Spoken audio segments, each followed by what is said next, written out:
This November, you have to make the decision of who to vote for the president. Let's take a look at the candidates. After losing the Republican primary to President William Howard Taft, Teddy Roosevelt started his own party. Roosevelt once said, "Every reform movement has a lunatic fringe," one apt description of himself.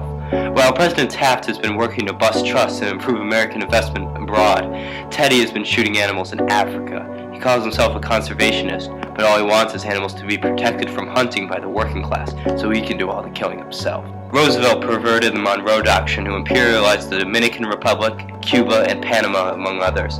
Teddy also brought about the Roosevelt Panic of 1907, and in response blamed the leaders of industry.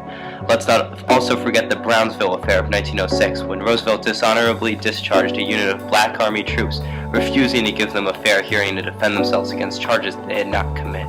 Teddy the sore loser, Teddy the lunatic, Teddy the killer, Teddy the imperialist, Teddy the economy sinker, Teddy the racist.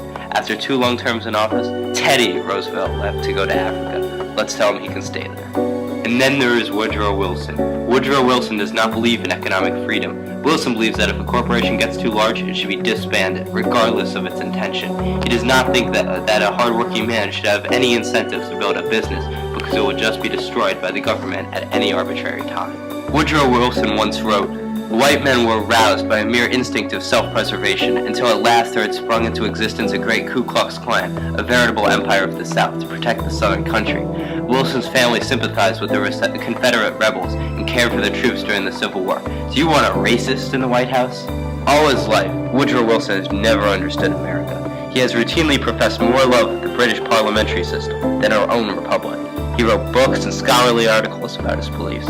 How can a man who is against the system of checks and balances and the United States Congress run the country effectively? Wilson believes in the absolute rule of the monarch, and if elected, he would serve as one. There is a third candidate in the race, a European socialist lunatic who is not worth mentioning, as he is an affront to the nation we all hold so dear. No man of better training, no man of more dauntless courage, of sounder common sense, and of higher and finer character has ever come to the presidency than William Howard Taft. Theodore Roosevelt spoke these words in 1908, and truer ones have never been spoken. President Taft has been just the capable leader our country needs to recover from the deep wounds inflicted by Teddy Roosevelt. He has busted double the number of trusts in his 4 years as president than Roosevelt did in his 7. He has enacted a common sense tariff that helps real Americans. For the president's entire term, he's kept the interests of the American people at heart. William Howard Taft.